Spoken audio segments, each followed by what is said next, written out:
Olá, bem-vindos ao canal Leidos, aqui quem fala é o Lenart e hoje vamos tentar entender por que ervilhas os sobreviventes em Madrugada dos Mortos deixaram o shopping. Sério, você vai ver neste vídeo que essa decisão deles foi completamente descabida. Um verdadeiro disparate, rapaz. Mas antes de nos aprofundarmos mais nisso, eu peço para que você dê aquela força deixando o like, inscrevendo-se no canal caso não seja inscrito e comentando qualquer coisa aí para ajudar no engajamento do canal, certo? Então, sem mais delongas, vamos ao vídeo. A ideia de se refugiar em um shopping foi explorada algumas vezes na cultura pop zumbi. O filme Despertar dos Mortos, de 1978, situado no Monroeville Mall, na Pensilvânia, foi o pioneiro desse cenário. Desde então vimos muitas histórias que se desenrolam durante um apocalipse zumbi, onde o shopping se torna o epicentro da trama. Desde o Liberty Mall em Left 4 Dead 2, até a experiência completa de enfrentar hordas de zumbi em lojas e estoques no jogo Dead Rising 1. Hoje vamos discutir Madrugada dos Mortos de 2004, no qual os sobreviventes encontram refúgio no Crossroad Mall, em Milwaukee, Wisconsin. Em várias tramas sempre havia motivos para que o grupo de sobreviventes abandonassem o shopping. No caso de Left 4 Dead, o Liberty Mall estava totalmente lotado e seus suprimentos haviam sido esgotados devido a saqueadores. Em Dead Rising, o refúgio seguro foi destruído por uma mulher maluca. Em Despertar dos Mortos, de 1978, um grupo de motoqueiros invadiu o shopping, permitindo que os zumbis entrassem. No entanto, em Madrugada dos Mortos de 2004, não havia razão lógica para abandonarem o shopping. Nada os forçou a sair, a não ser a burrice. Isso sempre me intrigou desde a primeira vez que eu assisti ao filme. Então surge a pergunta: por que os sobreviventes não simplesmente permaneceram no shopping? É porque o Zack Snyder é um safado que não consegue escrever roteiros que façam sentido? Apesar de que o roteiro ele escreveu junto do James Gunn. Talvez por isso a coisa não seja completamente sem coerência, porque meu amigo, em Arm of the Dead praticamente nada faz sentido. E ali tivemos o Zack Snyder completamente livre, sem restrição nenhuma. Um cão sem coleira. Agora, quanto ao shopping, para ser sincero, os sobreviventes tiveram muita sorte ao encontrar o Crossroad Mall praticamente intacto, sem centenas ou milhares de zumbis à porta. Porque assim, embora todos já tivessem enfrentado um número considerável de mortos-vivos nas ruas, ao entrar no shopping eles se deparam com um espaço gigantesco e completamente vazio. Não completamente, porque os sobreviventes encontram alguns zumbis quando estavam entrando no shopping, mas conseguem cuidar deles sem maiores problemas. Quer dizer, a esposa do André tomou uma mordiscadinha e os outros não perceberam. Ou seja, nada do que eu falei nessas duas frases é completamente o que eu disse. Mas cara, nessa situação, uma pessoa só se lascar não é tão ruim assim. Depois, outro grupo de sobreviventes chegou em um caminhão implorando por ajuda. Após algum tumulto interno e discussão, ficou decidido que aquela galerinha poderia entrar no shopping. O que eu sempre achei uma péssima decisão, mas tudo bem. Berta, uma das recém-chegadas, acabou sendo mordida. Ela morreu devido a isso, mas logo em seguida se transformou em um zumbi. Ainda assim, os sobreviventes conseguiram neutralizá-la. Mas agora eu quero explicar por que este shopping é o melhor lugar para se estar durante o apocalipse zumbi nesta história específica. Apesar das diferenças de liderança entre os três grupos, conflitos de personalidade e a questão de lidar com pessoas mordidas e tals, todos se uniram eventualmente. Pode ter havido mudanças na liderança, passando do CJ para estes três, Michael, Anna e Kenneth, mas as diferenças foram superadas no fim das contas. Vemos muitas pessoas aproveitando a vida no Crossroad Mall, praticando atividades como malhar, assistir televisão, tomar café, experimentar roupas, jogar golfe, fazer amor e até mesmo conversar com o dono da loja de armas, o Andy, que estava no outro prédio e com quem Kenneth jogava xadrez e brincava de atirar em zumbis com a aparência de celebridades. Eles não enfrentam nenhum zumbi dentro do shopping e basicamente desfrutam de um pequeno refúgio enquanto centenas de mortos-vivos se acumulam do lado de fora.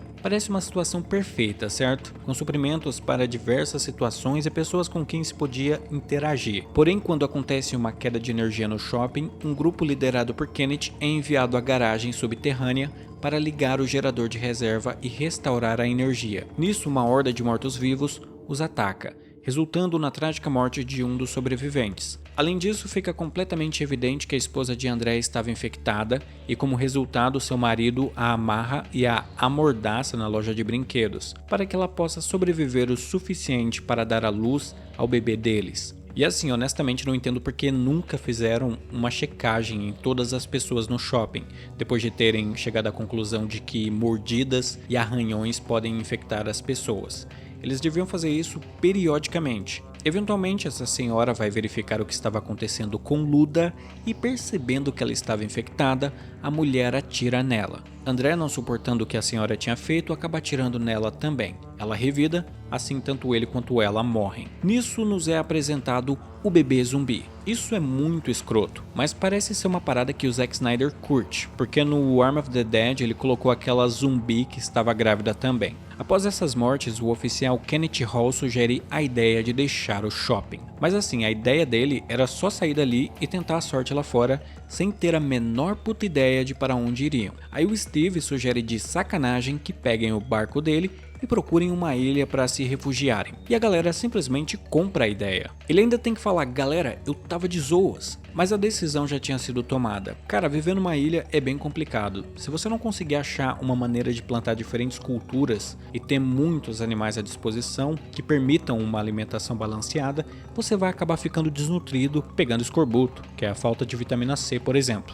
Fora o problema de irem parar numa ilha onde já tenha pessoas malucas ou até infectados. Em suma, trocar este local fortemente protegido, com enormes muros e cheio de suprimentos por algo incerto, é uma idiotice completa. Fora que para apenas chegar até onde estava o barco, eles têm que pegar alguns ônibus e reforçá-los fortemente, para então dirigir pela cidade destruída, passando por uma gigantesca horda de zumbis. Eles modificam 2 ônibus, preparam motosserras para desmembrar os mortos-vivos através de aberturas nos veículos e se preparam para buscar Andy do outro lado da rua. Mas a partir daí, Andy é mordido enquanto tenta conseguir comida e enfim, vários personagens morrem. Os poucos que chegam até o barco são estes: Michael, Kenneth, Anna, Terry e sua namorada, a Nicole, e tinha o doguinho.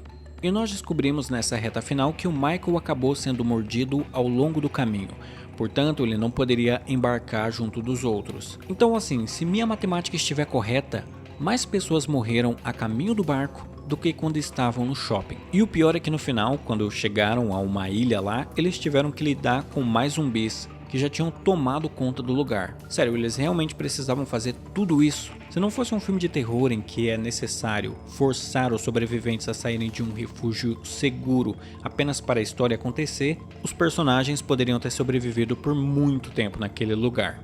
E o pior é que nem precisava que eles tomassem uma decisão tão idiota para a história se desenrolar. Certamente poderia ter sido criado algo no roteiro que criasse essa urgência para eles saírem dali. Voltando um pouco à história, uma coisa que os personagens poderiam ter feito, em vez de sair, seria fortalecer o local para garantir a segurança deles. Eles fazem pouco isso no filme. Porque assim, centenas de zumbis estão constantemente batendo nas portas de vidro, e não é feito muito em termos de barricar todas as entradas. É curioso que em uma das cenas excluídas vemos alguns pontos sendo selados, mas eles não gastam muito tempo fazendo isso. Eles tinham uma grande quantidade de recursos que poderiam ser usados para selar qualquer ponto frágil. Nos corredores e escadarias havia muita coisa para ser feita nesse sentido, especialmente considerando que outros sobreviventes poderiam tentar invadir o shopping, algo como os motoqueiros do filme original. Os sobreviventes desperdiçam muito tempo nos telhados, seja brincando, matando zumbis, jogando xadrez e até deixando mensagens para possíveis veículos de resgate aéreo. Aliás, essa é outra coisa, eu não tentaria ser resgatado por autoridades,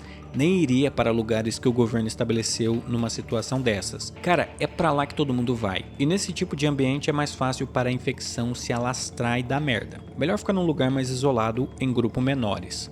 Mas aí você pode dizer que os suprimentos acabariam e eles não teriam escolha a não ser ir para outro lugar. Mas demoraria muito tempo. Eles teriam tempo suficiente para pensar em meios de criar uma forma sustentável de obter alimento. Além do que, tem aquela questão de que os zumbis são corpos apodrecendo. Eventualmente a explosão de contágio diminuiria, os zumbis não teriam mais alimento e simplesmente morreriam. Desse modo não seria mais uma grande ameaça ou até a praga zumbi poderia ser mais facilmente controlada. O principal seria sobreviver ao começo do apocalipse zumbi, que é quando o ritmo de infecção estaria mais acelerado. Depois a taxa de sobrevivência iria aumentar. E assim, caso realmente precisassem de suprimentos, poderiam sair nesses ônibus blindados para abrir caminho entre as hordas, reduzir o número de zumbis perto de supermercados ou outros estabelecimentos e em seguida, quando tivessem eliminado todos os zumbis, poderiam entrar nos lugares usando uniformes esportivos fortemente acolchoados, porque é uma seção inteira no shopping dedicada a artigos esportivos. Eu não entendo porque eles nunca usaram roupas que pudessem impedir as mordidas. E outra, por que não treinaram as pessoas para se prepararem para enfrentar zumbis e usarem armas e coisas do tipo? Assim, o Crossroad Mall poderia ter sido o refúgio perfeito para o grupo de sobreviventes de Madrugada dos Mortos. E quanto mais eu penso nisso, mais me parece acertado supor que se eles tivessem ficado no shopping, teriam vivido como reis e rainhas. Outra coisa que eu penso também é que quem estaria mais confortável nesse tipo de situação seriam os bilionários, vivendo em bunkers sinistros com todo tipo de comodidade necessária para se viver uma vida confortável. Mas me diga aí nos comentários, estúpidas em filmes de zumbis que nunca fizeram muito sentido para você, ou você acha que faltou destacar alguma coisa sobre Madrugada dos Mortos neste vídeo? Me deixe saber nos comentários, também deixe seu like, inscreva-se no canal porque isso ajuda demais e diga se você gosta desse tipo de vídeo e gostaria de ver coisas mais nesse sentido aqui no canal. Eu acho que seria interessante, então gostaria de saber a sua opinião. Bom galera, no mais é isso por este vídeo, nos vemos no próximo e tchau!